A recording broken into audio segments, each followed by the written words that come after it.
Europe 1. Jean-Marc Morandini pour le grand direct des médias. Et le fait média du jour, ce sont donc ces rumeurs qui annoncent le départ de David Pujadas de la présentation du journal de 20h de France 2. Une information qui a été démentie par la chaîne hier, mais ça a été une folle rumeur qui a enflé toute la journée puisqu'on avait même le nom de sa remplaçante. Avec nous pour en parler, Jérôme Ivanichenko, bonjour. Bonjour. Vous êtes notre spécialiste des médias. Alors d'abord, revenons sur cette folle rumeur qui a enflé hier. D'où est-elle partie ? Et oui, Jean-Marc, un drôle de journée hier à France 2. Tout a commencé par un article publié à la mi-journée sur le site internet Pure Média. Un article qui s'appuyait sur les mauvais scores du journal de 20h de France 2 pour s'interroger tout bonnement sur l'avenir de David Pujadas. Il est fait état d'une défiance de la rédaction et un journaliste est même cité dans cet article. Le départ de Puj, tout le monde en parle ici. Ensuite, ni une ni deux, c'est l'emballement, la course à l'échalote. L'article est repris un peu partout dans les médias et chacun y va alors de son explication, de son commentaire et même de son pronostic.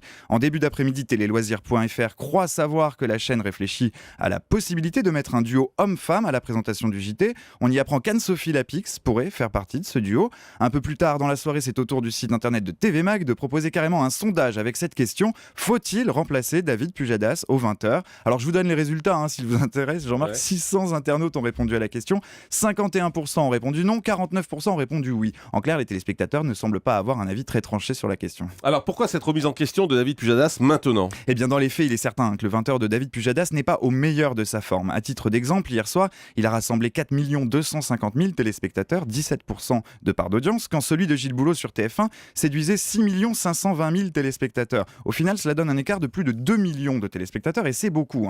La principale explication réside tout de même dans ce qui se passe avant le JT et pas pendant le JT. Cette case extrêmement stratégique qu'on appelle l'Access Prime Time, qui est un réservoir à audience pour le JT. En début de saison, cette case était occupée par Jusqu'ici tout va bien, l'émission de Sophia Aram, la catastrophe industrielle pour la chaîne.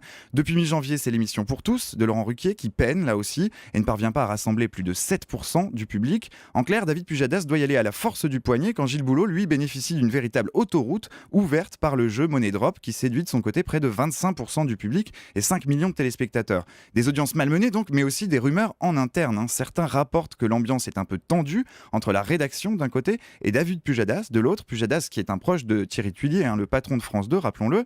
Rappelons aussi que le mandat de Rémi Plimlin se termine en 2015, le patron de France Télévisions, que France Télévisions entrera sans doute à ce moment-là dans une ère de changement et à n'en pas douter, tout cela concorde pour attiser les espoirs de certains. Alors on le voit, on commence à se poser des questions à la rédaction. Et que dit-on officiellement du côté de France 2 ? Eh bien, du côté de France 2, la réplique n'a pas tardé, on s'en doute. On nie en bloc. À 20h hier, le service de presse du pôle info de la chaîne communiquait ce message aux rédactions. Je cite: la direction de l'information n'a jamais contacté Anne-Sophie Lapix. Il n'est pas question de remplacer David Pujadas. Point. Clair, net, précis. En tout cas, David Pujadas, lui, ne prête pas d'attention particulière à tout ce qui se dit en ce moment sur son avenir. Hier, à la rédaction de France Télévisions, on l'a vu très concentré, comme d'habitude, confie-t-on, dans son entourage. Donc en façade, c'est plutôt la sérénité qu'on met en avant. En conclusion, je rappellerai quand même qu'une chose, si l'on évoque aujourd'hui les mauvais scores du 20h de France 2 et qu'on spécule sur l'avenir de celui qui se trouve à sa tête, c'est peut-être parce que l'écart avec TF1 n'est plus aussi important qu'à une certaine époque. Souvenez-vous, dans les années 2000, Patrick Poivre d'Arvor ne laissait que les miettes à ses concurrents, 10 millions de téléspectateurs, 40% de part d'audience. Aujourd'hui, on en est loin, l'écart s'est réduit. Le JT de France 2 a misé sur une plus grande proximité, a surfé sur le succès des émissions politiques qu'elle programmait autour de la présidentielle, on s'en souvient, en 2012, et ça a plutôt fonctionné. Et ça ne vous a pas échappé, Jean-Marc aussi, que 2014 est une année électorale, avec les municipales dans une dizaine de jours, ensuite il y aura les européennes, il y aura probablement un effet d'aubaine à ce moment-là, donc n'enterrons pas trop vite David Pujadas. Merci beaucoup Jérôme Ivanichenko. On fait une pause et dans un instant le zapping. Le grand direct des médias. Jean-Marc Morandini.